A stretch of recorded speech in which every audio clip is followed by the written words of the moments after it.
andito na tayo ngayon sa beach. Nagpag-asap na tayo and nag-tire pressure na tayo and pupunta na tayo sa ating meet-up point with ating mga tropa dito sa Santa Maria Ampid. Ayan. So ngayon, papunta tayo ng Sorsogon. So matagal-tagal na plana ito. Pero hanggang ngayon, meron pa rin akong alinlangan. Alinlangan. Kasi nga, siyempre, bago lang tayo sa Cafe 400. Dito na tayo. Sa meet-up points. Ayan. So, ako na lang tayo hinihintay. Anday, meron pang isa. So, yun na nga. Sa ride namin ito, meron pa rin tayong pag-aalinlangan dahil first time naman natin kasing gagamitin itong si Spain, ang ating Cafe 400 ng malayuan. Isipin mo, ang biyahe natin ngayon is from San Mateo to Bulan, Sorsogon. Ayan, ang mga kasama natin. So, pero bago ko man sakyan to medyo nagdadalawang isip pa rin talaga ako kanina kung sinong gagamitin ko. Kung si Spain ba o yung kimpo natin na si Screech. Dahil nga medyo, yan, kaway-kaway na. So ito na, nalarga na tayo. Yan. Yan na nga. Nag-isip pa tayo kung ano yung gagawin natin. Sino sasakyan natin kasi yan, dadalawang isip tayo na baka hindi kayanin ang ating motor. Pero, yun na nga. Inisip ko na lang na magtiwala lang doon sa motor. Marami naman tayong kasama, so walang problema sakaling mo magkabiyarihan. Kaya samahan niyo ko sa ride na to. Samahan niyo kami. At sa aming biyahe patungo sa Sorsogon. Ayan, kasi yan na tayo. Titignan natin yung doon. Tawag dito yung bagong Coliseum doon. Papapicture tayo. Yun ang pinaka-endpoint natin mamaya. Dito, sakay na tayo. At bago ang lahat, bilangin ko muna ang aking mga kasama. Kasi ako ang tail. So, yan pa naman ako. So, may mga kasama tayo naka-exciting 400. Ito, X-Town. NMAX. Naka-Rusi. Dalawang naka-Rusi. Isang Cafe 250. Yan, bilangin natin. Sa exciting, 2, 3, 4, 5, 6, 7, 8, 9, 10. Okay, bali 11 kami today. Yan. 2 NMAX, isang Click, isang RFI, isang Cafe 250. Then X-Town, X-Max, and exciting. At ang inyong lingkod, Cafe 400 ang dala. So yun na nga, nagtahiwalay-hiwalay na kami dito. So, ito, bago pa madumating tong ride namin na to, nagdadalawang isip na talaga ako kung siya ba talaga dadalhin. Yan. Kasi nga, first time natin siya nilalayo, baka mamaya magkaroon ng problema, ang hirap umuwi. So, kadalasan daw na nagiging sira nito, bumibigay is yung clutch cable. Madalas napuputol, tapos next, may mga nakikita ko iba, nalalaglagan ng mga bolts, lumulog yung mga bolts nila. Yung iba naman, yung black, naputok, biglang sumisingaw, siguro nag-overheat. Yan, so tingnan natin kung sakali man may karoon ng problema, yun nga, malalaman natin yan. So tara, dire-diretso na tayo. Andito na tayo sa Masinag. Ayan, so mga 10 o'clock na dito sa amin. Itong motor ko na to stuck lang to. Ay bobo, di ko pinindot. Hindi, napindot ko. Ala ko, di ko napindot. So yan, nandito na tayo sa may Antipolo. Antipolo na to, sa zigzag route to. Yan, almost nakaka Isang oras na tayo. Takbong 60-80 lang tayo kasi nga marami tayo. Yan, may naiihi, may sandali. Pero harap na rin tayo ng isang stopover kasi naiihi na yung ibang kasama natin. Time check, 11 a.m., 11 p.m. At andito na tayo ngayon sa Pakil, Shell. Umihi kami. Lahat na iihi pala. Walang umihi. Yan na yan. Oo. Kwento-kwento pa ako dyan. Shell Pakil to, Shell Kasi Pakil. pakinggan niyo yung kwento ko. Shell Pakil, oh. Yan na. Pakil. Ha? Okay, kuhay naman dyan. Naiihi na pala kayo na umiimik. Paano iimik ka na? Buti nagsabi si May. Nagkahiya. Ayun, nagkahiya, no? Finish na ba? Iihi din ako. So, nakaihi na lahat. Halos, inabot kami ng 30 minutes dito. So, dagdag sa travel time natin yan. Pero although, okay lang yan para may cool down din ang ating motor at hindi masira ang ibang parts. Katulad ng yan na, gasket, saka mga o-rings. Kasi pag ang motor hindi mo pinapahinga, hindi mo pinag-cool down, lalampas sa temperature na yan, ay hindi kakayanin ng mga gasket. So, huwag nating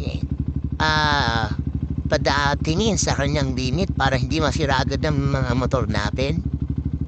So, naranasan ko yan sa team ko dati kasi tinakbo ko siya dire-diretso, 20 hours.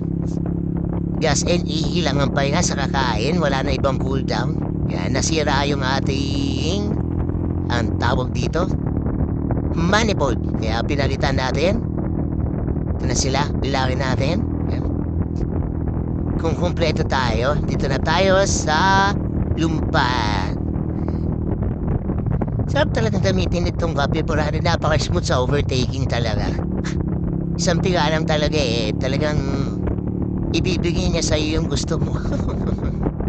At tignan na rin natin kung mananakit yung kamay natin dito kasi, di ba sabi nga nila matigas daw ang kanyang clutch. Pero sabi niya, as na-experience ko sa mga ride ko dati, sa Batangas, yan, sa Dagupan, hindi naman ako nasabitan ng kamay. Smooth naman yung ating clutch. Ang bilis ng dalawang natin, spearhead natin, yung init, saka exciting, yung layo. Sabunin ko kasi magbibilang ulit tayo. Head count ulit. So, hindi natin malampasan. Ayan, no? Kaway-kaway. Yan. Ito ako dito. Yun. Yun na yung pinaka-spearhead natin. So, hihinto tayo sa aming rear para mabilang sila. Yun.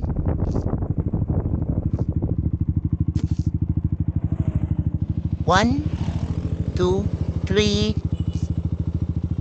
and 4, 5, 6, 7, 8, 9, and 10. 11 plus me. Yan na. So, andito na tayo malapit. Na tayo sa pagsanhan. Pagsanhan na ito. Makikita natin dito sa ating kaliwa. Makikita natin dyan ang simbahan. At yan ang landmark natin. Didiretso tayo dyan. Hindi tayo kakanan. Kasi yung kanan, papunta ng Santa Cruz yan to San Pablo, Calawa. Ayan, mga Kalawan, yan ba ito na simbahan. Medyo umulan. At itong problema natin, nakalaban natin ng ulan. Sana hindi tayo abutan sa kalsada. At hindi tayo handa sa ulan dahil alam natin summer. At ito na nga, nadadaanan natin ngayon ay basang kalsada. So malakas ang ulan. Tingin to dito, malakas ang ulan kasi basang-basa. And dito na, inabot nga tayo ng ulan somewhere. Kaya hindi na tayo nakapag-video. Nandito na tayo, bakit tayo ng ime. Bituhang manok. Yan. Yan na, nasa ime na tayo. Grabe. Inulan kami, so dito na kami nagubad ng kapote. Kasi dito wala nang ulan. Tuyo na ang kalsada. pray lang na dire-diretso, wala nang ulan. Ang hirap kasi magkapote. So yung nasa harapan natin ng aking utol, dadadala niya is yung Dink 150R. Yeah! So kasama na braking dyan. 500 pa lang ang tinakbo niyan, kaya na-change oil na isang beses. And then, for sure, pagdating namin sa patutunguhan namin, kailangan change oil agad kasi 1,000 na yan. And ito na, yan, for some cases uli, hindi na tayo nakapag-video kasi madilim. Then dire-diretso na din kasi. Andito na tayo sa Gumaka Bypass Road. Pagbilaw Gumaka Bypass Road, so hindi na tayo dadaan dito sa kabayanan ng Gumaka para makaiwas na rin tayo ng traffic. So ito, pag dinaanan mo to ng gabi, talaga matatakot ka. Parang wrong turn dito kasi sobrang dilim tayo. Wala pang mga poste. And wala pang masyadong lane markings, kaya kakabahan ka talaga. Hinahanap lang tayo ng spot, no? Pa-picture tayo man lang. Kasi ang ganda ng view dito, lalo na kung nandito ka mismo, nakasakay ka sa akin. Yan, ang ganda dito. So nagkawatak-watak kami. Nauna na yung iba kasi nga may kasama tayo na bago sa pagmamaneho kaya medyo naiwan. So ako na nag-spirit sa kanila. Tamang takbo. Ganda talaga dito guys, oh. Sarap talaga maabutan ng buhang niwayway sa ride. Kasi nakakatanggal siya ng pagod. It's siguro nasa 5 AM na, 5:30. Oo, tama, 5:30 na. Yan ito, mas lumiliwanag na. So wala pa rin tayo nagiging problema sa ating motor. Hindi pa sumasakit ang ating kamay. Siguro dahil nag-enjoy lang din siguro sa pagdadrive. So, hanap lang tayo dito ng magandang picturean. O, ito na pala yung Gumaka. Ito na yung Gumaka. Yan. Alam nyo to. Paglabas namin kanina at sa Gumaka Pagbilaw Road, unting traffic lang kasi may ginagawa doon na kalsada. Then, ito, 30 minutes, ayan. Then, ito na, kalawag na. So, nag-start na, mapapansin natin yung lubak sa kalsada. Sabi nga nila, pagka lubak-lubak na ang ano, nasa Quezon ka na talaga. Ayan. So, mag-stop over tayo ulit sa Bilao kasi kanina, sa Bilars, doon sa paglampas lang ng Bicolania kasi kanina sa Lokban tayo nag-stop over para magpagas. Lokban PPP. At naulan doon kanina kaya wala tayong nakuhang video. Ngayon, mas makakapagtuloy-tuloy tayo magkuha ng video dahil wala nang ulan. Ganda ng panahon. So, second stop over natin na doon na paglampas ng Bicolania, sa gateway ng Bicolania. Tingin ko, andun na sila nag-aantay sa amin. Yan. So, alam ko, malapit na tayo sa Welcome to Bicolania Gateway. Yung sa Arco. So, smooth na smooth pa rin yung takbo ng Cafe 400 natin dito.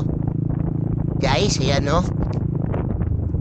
So, napansin ko, sa mga biyahe ko, kapag gumamit ako ng unleaded gasoline, yung extra lang, yung pinaka-regular, medyo makunat-kunat, medyo nakakaramdam ako ng onting kunat sa takbo. So, medyo yung smoothness nababawasan. So, kanina sa PTD, ang pinakarga ko is yung premium. Yung 95% octane. So, yung naginamit natin para, matest natin kung ano ba talaga maganda. Kasi minsan gumagamit ako ng 97 octane, lalo na pag alam kong matatagalan sa option. Dito na pala tayo. Pipicture tayo sandali. Yan. So, kaway-kaway na tayo dito. Nandito na tayo sa Bicolania. Pero ito, dadaanan pa natin ng Tagkawayan, hanggang Saragay, bago dumating na si Pocot. Doon talaga ang kabikulan na. Ayan. And ito, picture muna kami. Yes. Siyempre, dapat kasama yan. Diba? Yan. That's the, living proof na nakasama natin ang ating motor dito sa Bicolandia. Yan.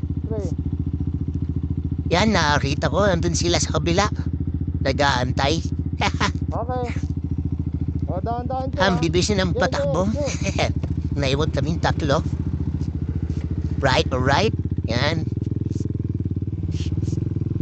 So, yan. Nandun na nga sila. Yun, mukhang ahid sila sa amin ng 20 minutes. Ayun sila, pag relax na. Lugi kami. Di na kami makakapag-relax. Pero mas okay yun kasi ang hirap ng magla-ride ka na mahaba pa yung gamot, baka tamarin ka lalo. Ayan, baba muna kami para may kapapicture.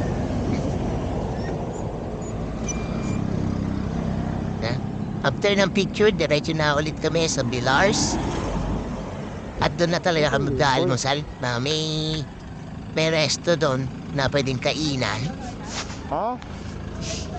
Ano? Kayo ba, kapag nasa ride kayo, saan kayo kumakain? Pag nandito kayo kumakain sa Bicol? Paano na lang? Pa-comment na lang para if ever na bumalik kami. Meron kami idea para matry naman namin ang iba. You know.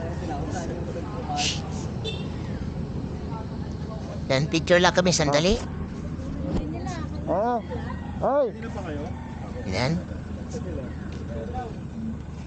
Para makapag-cool down din kahit pa paano yung motor ko. Sa kanila, cool down na to, sigurado. Kasi si Cafe 400 natin, kailangan kinu-cool down yan every 100 kilometers. Dahil para maingatan natin yung ibang parts niya, hindi mag-burn out mabuti. So, 1, 2, 3. pagka sinusunod natin ang,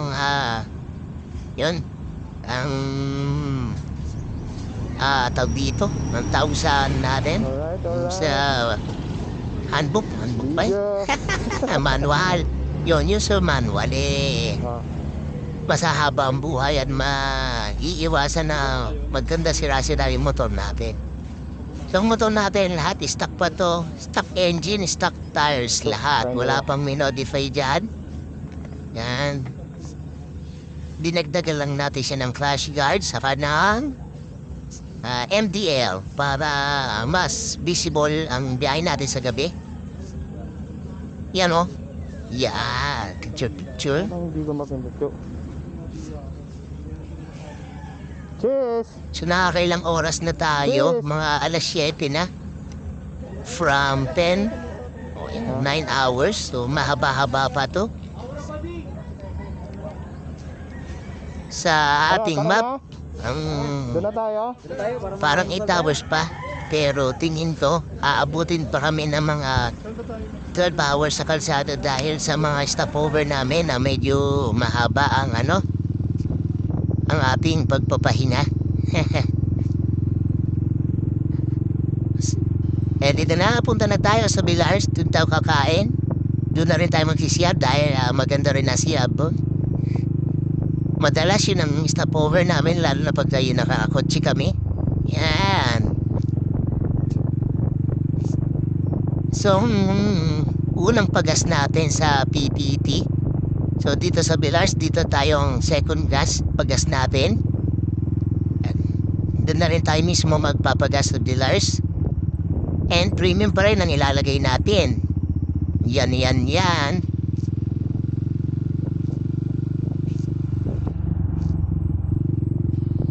Ang plano ko dapat is ang pagpapagasan is puro Petron. Kanya nga lang ang problema, hindi sukat sa mga stopover namin yung kasi every 100 to 150 kilometers kami nag-stop over. So, yung ibang Petron kanina, sarado din.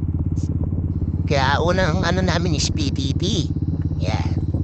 Wala namang Petron dito sa sa paglampas ng gateway to Bicolania, alam ko ang Petron dun pa sa Sipokot.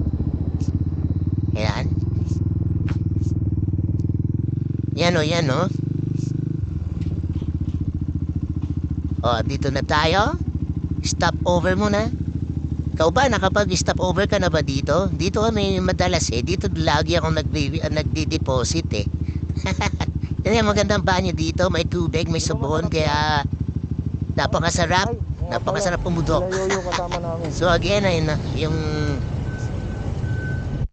Then ito na. Laga na tayo agad. After kumain at magpagas. Bakbakan na uli. Dito talagang bakbakan dito. Dahil for sure, puro lubak na naman ang dadaanan natin dito. Sa Tagkawayan. Yan. Although ito, pinaluwag na siya. Kung mapapansin nyo, kung mga dati ka nang dumadaan dito, yan, dati 2 lanes lang to. Hindi ganito kaluwag dito. Pero yun na, syempre, dahil lang nga laging ginagawa, may lubak-lubak pa rin. Yan. So, bumabakbak tayo na yan. Tumatakbo tayo ng 80. Yan. 80 to 90 tayo. 80 to 90. Pero napapa-slow down ka ulit dito kasi nga, ang daming lubak. And dito na, dumating na tayo sa Sipokot. Unang karga. Papakalgay utol natin. Unang karga mo yan, di ba? Yan. Ito yung pangalawang karga niya. Isang Yan. PPP. So, kami nakakatatlo na. Sa PPP, Siya, magkano? pangalawa pa lang. 260. 4 na litro. Tapos dito naman. Yan na yan na yan na yan. So, ang tipid, matipid tong Kim ko na to. Ang Kim ko, nakilala to na malakas sa gas sa kapanahonan ng Super 8 na malakas nga daw sa gas. Eh, wala tayong magagawa. Eh, kasi nga mabigat, malapad ang gulong. Kung ikukumpara natin sa mga Mio na sa mga 160cc tapos F5 pa. So, itong 400. yung Kim ko na Super 8, kung papansinin natin, mabigat talaga. Then malapad. So, Bayaran mo na rin sa akin. isa sa kuya. mga factor kung bakit medyo mas malakas sa gas compare sa iba. Na minsan nagbe-range lang na 25 to 35 kilometers per liter. Eh, sa iba, Sa akin, kuya. sa mga Mio, nagre-range siya minsan 40. Then pag tagal-tagal, halos magkaparehas na din eh. Itong Copy 400 ko, nagpakarga ako ng gas kanina sa unang stopover sa PTT. Kinarga ko doon mga nasa 240. Then sa Villars, pagdating doon, nasa Samantalahin. 280. Habang nagpapagas Yan. ang kuya. Full tank yun. Lagi kami nagpupull down kada stopover namin. Para hindi maging problema ang gas sa kalsada kung sakali man mayroong lugar na wala kami madaanan na pwede pagpagasan. Yan. Ako naman. Okay na? Hindi libre akong kuya ko. Extend ko na lang sir. Sige, 610 lang. Hindi, baka umapo na. Hindi naman yata. Yan yan magkarabutin. Baya, 610 na pabayad mo sa Kaya kanya. ha? Pali sa akin, nasa 200. Ano, 200 lang. From Villars hanggang dito sa Sipokot, Petron. Yan, titingnan natin kung hanggang saan abutin ulit ang gasolina natin kasi mukhang ang next stopover namin is Hindi pwedeng sumilong. lampas na ng Naga. Ayan. So, hindi tayo dadaan mismo sa Naga City. Meron tinuturo si Waze, si Google Map na daanan, na shortcut na mas makakaiwas ka sa traffic. Yun nga, sa Minalabak. Yung ibang tropa namin, dun nakahinto sa Shell. Doon na lang. Pero dito talaga ang stop over natin sa Petron. Dahil sa maps yun na sinunod. Although, meron kasing doon, convenience store sa Shell. Kaya nandun sila refreshment. Yan na yan. Tapos na tayo. Pull down muna tayo dito sa gilid at nasisiyar lang. Alright. Baka pag Gatorade muna. And yes ito na, dire-diretso na tayo. Sipokot Digmanan na tayo. Yan. Dire-diretso lang. Dire-diretso. Count na ulit tayo. Kung may kulang ba. Ayan na sila. Yun. And Max na version 3. Version 3 ba? Version 2. Ito yung kakape. Isang cafe racer natin. Ayan. Yung RFI na 250cc natin. At NMAX version 1. Ang tatag niyan. Babae. Ganyan. Si Chu yan. At ako. Yan. So pagka pumasok ka na ng Kabikulan, mapapansin mo nasa Bicol ka na kapag ka maganda na ang mga kalsada. Madalang nalubak. Katulad ninyan, tignan nyo naman, puting-puti. Puting-puti yung kalsada natin, solid na solid yan. Napagkat medyo kapatagan na tayo. At medyo napapansin na, natatanaw-tanaw ko na Mount Isarog. Itong daan na to ito na yung sinasabi ko na shortcut na hindi na tayo dadaan sa Naga City. Ang labas natin sa Nabo na. Ayan. May mga makikita tayo dyan na Bawaw, tapos Bato, tapos ang labas na natin sa Nabo na. So, onting kembot na lang paglabas mo ng Nabo, nasa Pulang-Ika na. Ayan. Yan, update natin dito sa ating motor. Kahit mainit, hindi man lang na pumapalya. Wala pa akong nararamdaman na pagpalya. Wala pa akong nararamdaman na pag-overheat. Wala pa talaga. Sin. Yan. Yan na nga. Andito na tayo sa Bato. At dito sa Bato, medyo ingat lang tayo dahil may mga portion dito na medyo nasira yung kalsada dahil na bago pa lang din binagyo, yan, inulan dati, yan, tapos under renovation. Kaya ingat-ingat tayo dito, lalo na wala masyadong dumadaan, baka mapasarap tayo. Meron tayong mga madadaanan dito na portion na sira, kaya ingat lang. And then ito na, lumampas na tayo sa Bato, papalabas na tayo dito ng Nabwa. Yan. Kaya makikita nyo marami na kabahayan. Paglabas natin, ito na nga, dire-diretso. Yan. Di ko alam kung mayon na ba yung nakikita ko. So malapit-lapit na kasi Pulang-Ina to. At ito, mga bandang 2:00 na to. Di pa tayo nakakapananghali. So, usapan namin, doon na kami kakain sa Kamalig. Pagkatapos ng picture taking doon sa Kamalig Bypass Road. Yan. Kasi maganda ang view ng Mount Mayon doon. Hindi ko na makita yung maps. Yan. Update. Ilang oras na tayo sa kalsada pero si Cafe 400 parang diesel. Habang tumatagal, lalong nagiging smooth. At siguro dahil na medyo na rin, kasi ang tinakbo pa lang natin dito is nasa 4,000. Going 5,000 pa lang tayo. Yan. So yung kaba ko, unti-unting nawawala na. So lumalakas lalo loob natin dito sa ating motor. Hindi po kit China yun na nga. Basirain. Yung clutch ko dito, hindi ko naramdamang tumigas. Yung cambio, hindi ko naramdamang tumigas. Yung RPM ko still nasa 1.5 lang siya. Hindi siya umaangat kahit sabihin mo masyadong mainit na ang panahon. At minsan naghihinto-hinto kami sa traffic. Wala akong naramdaman. Ang pinaka nararamdaman ko lang talaga minsan is yung init sa makina pag humihinto. Mainit talaga. Parang parang kang nagluluto sa parang malapit ka sa mga lutuan na di kahoy tapos nagpabay-bahi ka. Although pag tumatakbo na siya, wala kang mararamdaman. Akala mo nakasakay ka lang sa TMX. Ay, sa handling naman.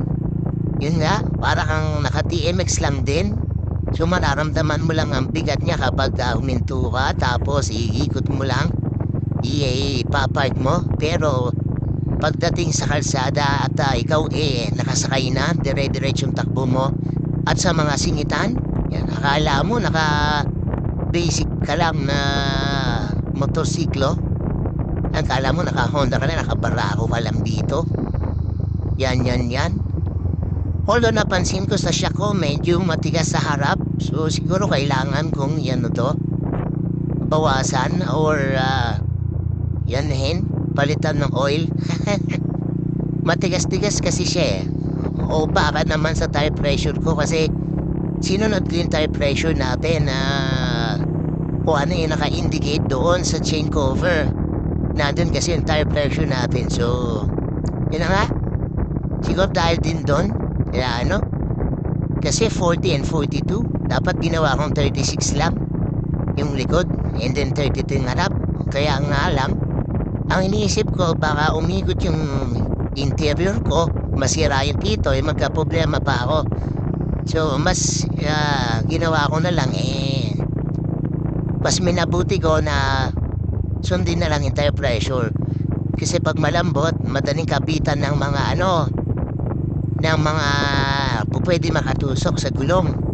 Hindi katulad ng matigas, hindi masyadong tutusok agad kapag matigas.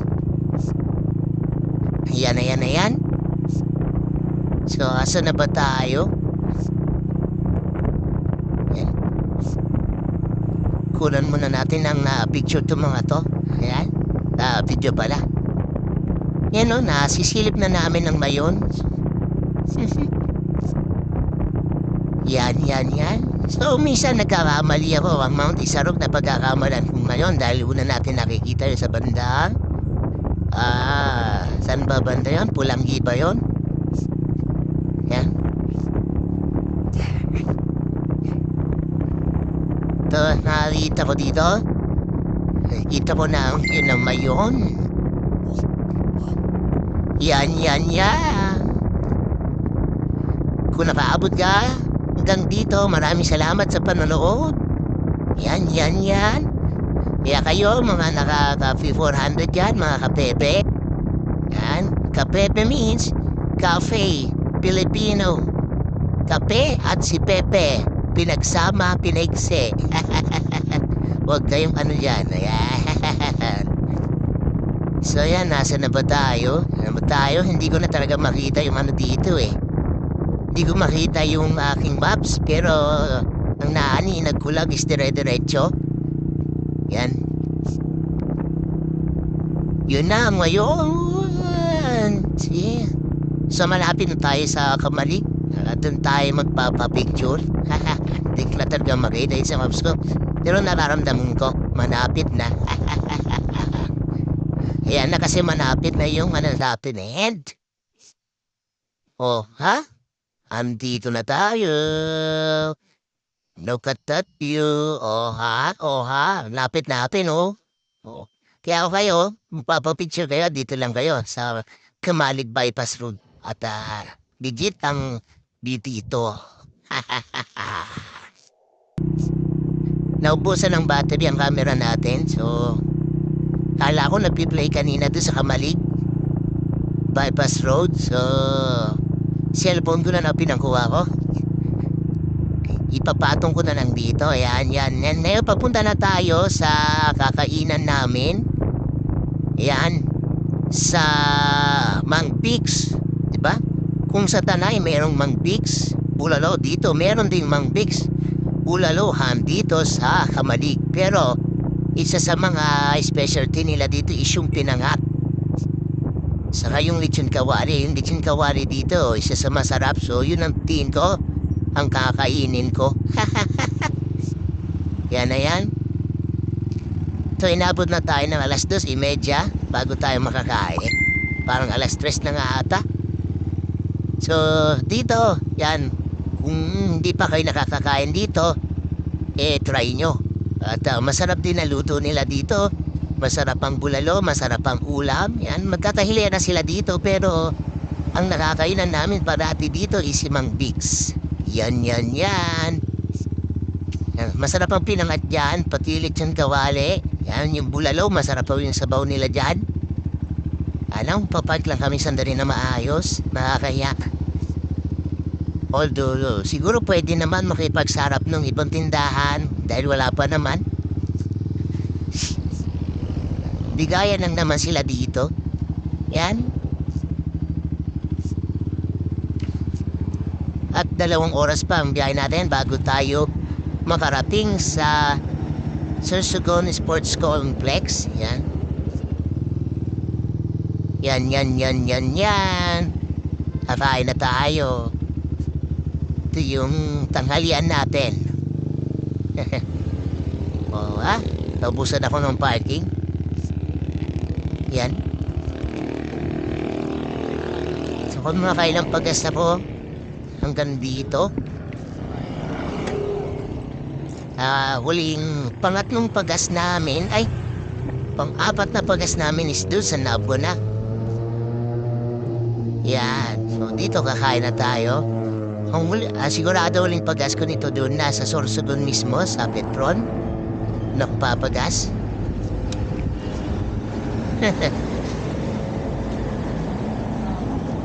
So ayan, nakakuha na tayo ng parking dito. Yan, kakain na tayo dito sa Mang Bix Bulalo. Pero ang katabi nito na Mang Bix, isa na rin, consider na rin do, Lucky Special Pinangat. So sa hilera na to, yan, hilera na mga kainan dito. Karamihan sa kanila is merong pinangat. And although hindi pa kasi namin natitesting itong pinangat dito, nung unang punta kasi namin, doon kami kay Mang Bix. So try to consider din yung mga katabi nilang establishment dito na scene ng special din ng pinangat. Dahil alam niyo naman ang mga Bicolano magaling sa mga sa mga gatayan dahil number 1 source ng gata is isa sa mga source ng gata dito talaga sa Pilipinas is yung Pico dahil ang daming buko dyan. So yan, umorder na kami dito. Yan, order ko yan. Bitsong kawali. Although natikman na namin pinangat. Gusto namin kainin is ano ba yung in-order namin dito? Yan. So ito na nga, ito Bix Bulalo, tandaan nyo lang. Yan. Dito lang yan sa tabi ng highway. Yan nun, nagay yan, Bix Special Pinangat and Bulalo. Yan mga kasamahan natin. So, ang in-order ko dito is Chun Kawali, ewan ko lang sila kuya. Saka si Chu. Yan.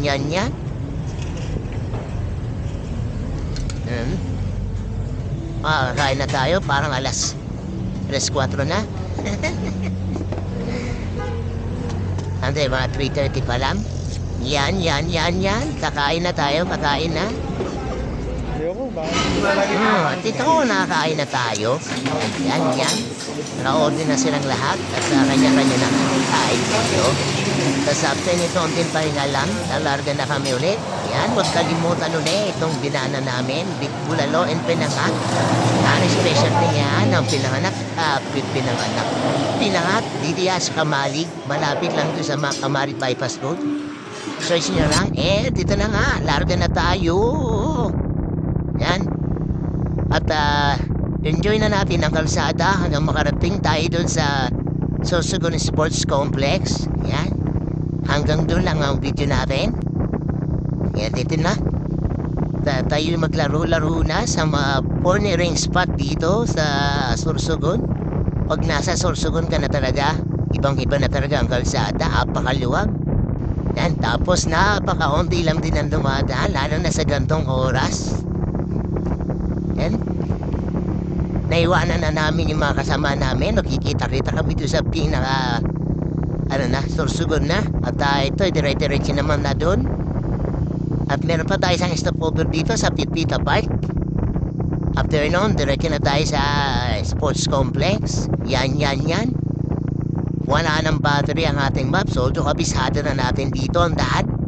Kaya wala ng problema. sa ilang oras na biyahe natin dito sa Cafe 400 natin, tila baga hindi siya napapagod. Walang pagbabago. At yan na nga. Andito na tayo. Kuha na tayo ng picture.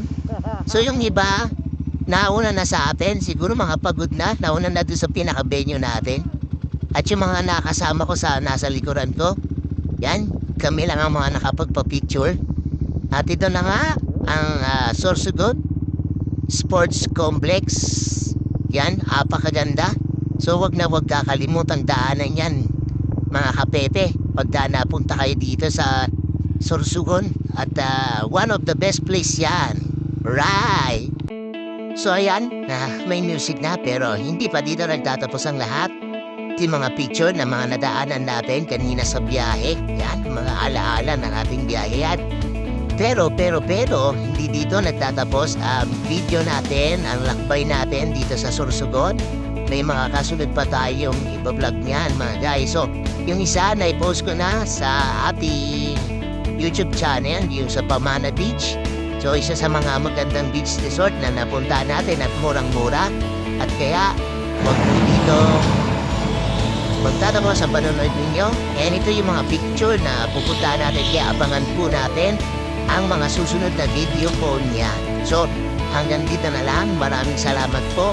And don't forget to click the subscribe button and the bell button para if ever na mag-upload ako ulit, makakapag-follow kayo. So, ulit, maraming salamat. Ciao!